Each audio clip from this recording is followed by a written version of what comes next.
ዛሬ ያው እንግዲህ የውድ የኢትዮጵያውያን ዛሬ እናንተ አበበ ደስዴ ነው ማለት የኢትዮጵያውያን ሕዝብ የትም ሆኑ ምድረ ኢትዮጵያውያን በቃ ዛሬ እናንተ አበበ ደስዴ ነው። እናንተ አበበ ደስዴ እየታመማችሁ ብዙ ነገር እየሆናችሁ መስዋዕትነት የከፈላችሁበት ዋጋ ዛሬ እንግዲህ ተከፍሎላችኋል። ያው እስከ መጨረሻ ቪዲዮውን አዳምጡና የፋሲካም እድሜሽ ይርዘም፣ እድሜሽ ረዥም ይሁን፣ ክፉ አይንካብሽ ፈጣሪ ልጆችሽን እውነት በህይወትሽ ሙሉ በደስታ ኖሪ። አትጪ ስጪ እንጂ አትሰጪ። ያው ሁላችሁም ኢትዮጵያውያን መጀመሪያ እሷ ናት ወደ ሚዲያ ያመጣቻት ብዬ ነው ፋሲካ እንደዛ ምለው እና እስከ መጨረሻ ቪዲዮውን አዳምጡት። ላይክ፣ ሼር፣ ሰብስክራይብ ማድረጋችሁን እንዳትረሱ። እስከ መጨረሻ አዳምጡና የታያችሁን አስተያየት ኮሜንት ላይ አስቀምጡ። አመሰግናለሁ። የትኛውም ሃይማኖት ተከታይ እንኳን ደስ አላችሁ ማለት የአንድ ሰው ደስታ ያው የሁላችሁም ነውና የሁላችሁም ቲሞች ነው የዛሬው ደስታ ማለት ነው። እኔ ይሄን ነው ብዬ መግለጽ አልችልምና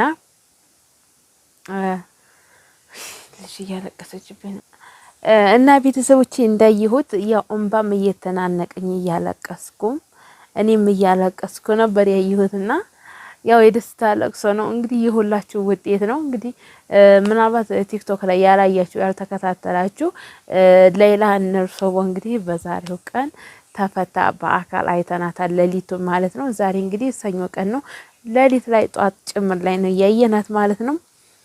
እና በጣም ነው ደስ ያለኝ እውነት የሌላ እናት አባት ሲያለቅሱ አባቷ እግዚአብሔርን እኔ መቆጣጠር አቅቶኛል ማለት ነው። በመቆጣጠር ምክንያቱም የምሰራችው መጀመሪያ ፋሲካ ቲዩብ ወደ ሚዲያ ስታመጣቸው አባቷ እያሉ ሲያለቅሱ ዛሬም ፊቴ ቁጭ ነው ያለው። አባቷ እስክስቅ ብለው ነው ያለቀሱት። ከምሬን እምላችሁ ማርያምን አባቷ እንዴት እንዳለቀሱ መጀመሪያ ሌላን እርሶቦ የቸገራትን እዚህ ችግር ውስጥ መግባቷን ማን ነው ወደ ሚዲያ ያመጣው? ፋሲካ ቲዩብ ናት። እውነት ፋሲካ ቲዩብ እግዚአብሔርን ልጆችሽን ፈጣሪ ባርክልሽ። እኔ ሌላ ምንም አልልሽም። የሰው እጅ ያሳይሽ። ሁሌ ተደሰች። እግዚአብሔር የነዚህ እናት አባት እንባ ማለት ላንቺ ያርግልሽ።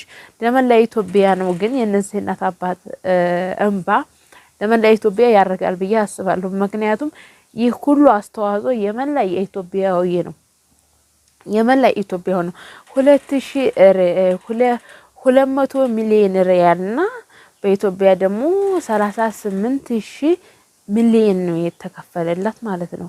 38,000 ሚሊዮን በኢትዮጵያ ብር ማለት ነው ጋይስ የተከፈለላትና ለማታውቁ ካላችሁ ስለሌላ ነርሶቦ እንግዲህ ምንም የማታውቁታላችሁ እንግዲህ 14 አመት በእስር ቤት ቆይታ ያው ልትገደል ነበርና በር ንፋስ እየከፈተብኝ ነው ቤተሰቦች ልትገደል ያው ታስቦ ነበረ። የሷ ጓደኞች ተረሽነዋል፣ እንደሷ ያሉት ተረሽነዋል። ግን እሷ ፈጣሪ ብሏት የፈጠራት ጌታ ብሏት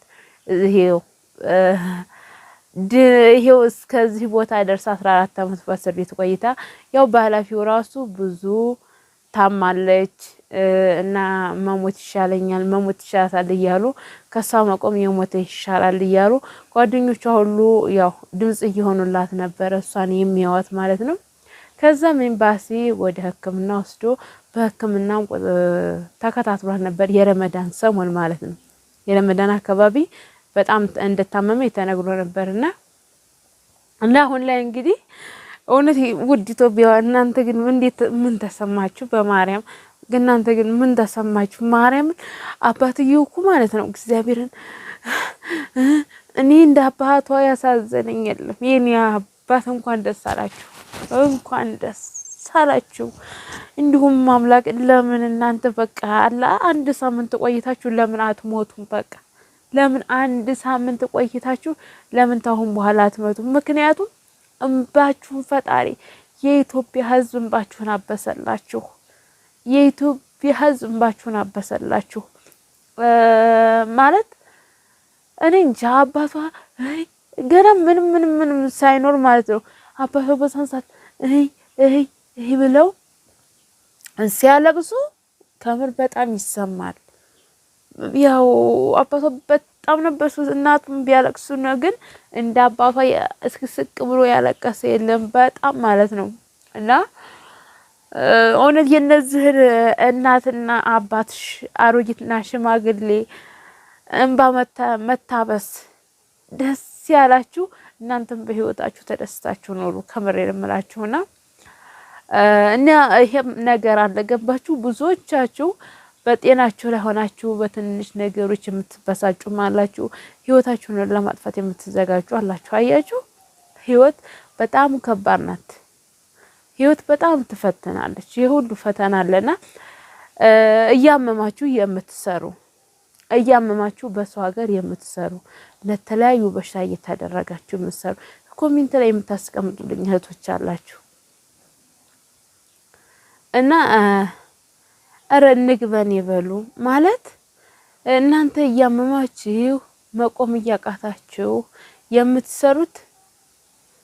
የምትሰሩት ምን እስከምትሆኑ ነው የምትጠብቁት ማለት ነው።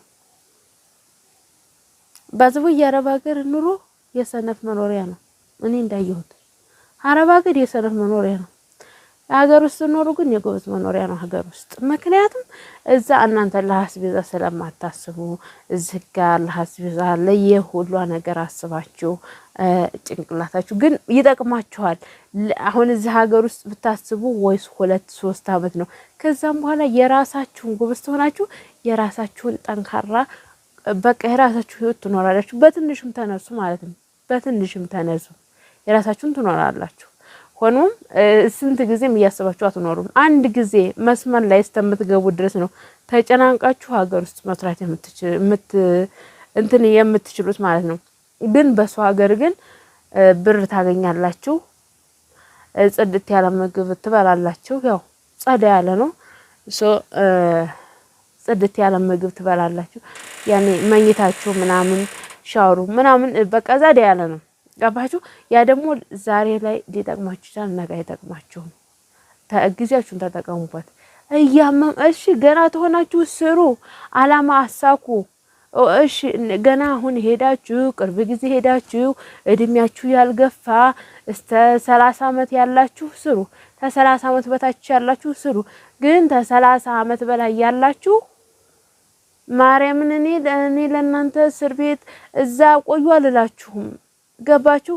ምንም መታችሁ ፋንዶ ነው እኮ ያህያ ፋንዶ ነው የምትሆኑት። ከ30 አመት በላይ ያላላችሁ ነው። እስከ 30 አመት ያላችሁ ስሩ። ብትታመሙ ራሱ ታገግማላችሁ። ግን ከዛ በላይ ያላችሁ ራሳችሁን አትጉዱ። እድሜያችሁ ይሄዳል። ልጅ በሰዓቱ አታገኙም። እስከ ንጭፍ ታጣላችሁ ልጅ። እንደገና ደግሞ እኔ ከ30 አመት በላይ ነኝ። ገባችሁ? ነው ከ30 አመት በላይ ነው ያለሁት ማለት ነው። ስለ አየሁት ነው። ገባችሁ? እኔ አሁን እድሜ ስንት ነው ምንም ብትሉኝ እነግራችኋለሁ ማለት ነው። ደግሞ ተፈለጋችሁ አልደብቅም። ምክንያቱ አልደብቅም። ለምን እድሜ ሄዷል። አንዴ ምን አስደበቀኝ? ምክንያቱም እናንተ ልትማሩበት ይገባል ማለት ነው። እና ህይወት ፈታኝ ናት። ህይወት ትፈትናችኋለች። ስለምትፈትናችሁ ህይወት እናንተ ደግሞ ጊዜያችሁን ተጠቀሙበት። በቃ በሀገራችሁ ተቀምጣችሁ ኑሩ። ታገባላችሁ። ተጎረቤታችሁ እናንተ መልካም ሰው ትሆናችሁ፣ ጥሩ አስተሳሰብ ታላችሁ፣ እዛም እንጣጥ ተላላችሁ፣ ጥሩ ስነ ምግባር ያላችሁ ተሆና አይምሯችሁ ታልተነካ ከዛው ከጎረቤት ያገባችኋል ማለት ነው። ስንት ትዳር ፈላጊ ስንት ጨዋል ለመሰላችሁ። ይሄ ኦንላይን ላይ እኮ የምታገኟቸው ባለጌዎቹ ነው። ኦንላይን ላይ በፌስቡክ በቲክቶክ ትዊተር ምናምን ሜሴንጅ እነሱ እኮ ባለጌዎች ናቸው። ስንት መልካም አለ መሰላችሁ ውስጡን ስንት አቀርቅሮ የሚኖር እናንተን ነውር ብሎ የሚቀበላችሁ አለ። እና ለትዳር አትጨነቁ እህቶቼ። እና ጤናችሁን ይዛችሁ ወደ ሀገራችሁ ግቡ። እያመማችሁ አትስሩ። ለምን አይምሯችሁን እኔ የምለው ግን እናንተም እንደኔ አስቡ ጋይስ። እንደኔ አስቡ። እናንተም አይምሯችሁን አጨናንቃችሁ እስከ መቼ ነው የምትኖሩ? ስንት ዓመት ልትኖሩ ነው አይምሯችሁን የምታጨናንቁት? እኔ እንደኔ አስተሳሰብ ነው። እኔ አይምሮን አጨናንቄ አልኖርም። በራሴ ግን አሁን ሀገር ውስጥ ለመስራት አይምሮን አጨናንቃለሁ። ግን እዛ አረብ ሀገር ሆኜ በሰው ቤት ሆኜ ኢትዮጵያ አስባለሁ። ቤተሰብ የሆነ ረብሻ የሆነ ነገር እንዲሆነ ሲባል አስባለሁ ምናምን ለራሴ ህይወት አስባለሁ ወዘተ ይቀጥላል ማለት ነው። ገባችሁ? ስለዚህ ህይወት እንዲህ ናት።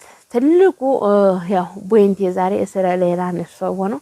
የሌላ ንርሰቦ ጉዳይ በጣም ነው ደስ ያለኝ። እንግዲህ የሌላ ንርሰቦ ፋሚሊዎች እንኳን ደስ አላችሁ። ሙሉ ኢትዮጵያውያን የሌላ ንርሰቦ ፋሚሊ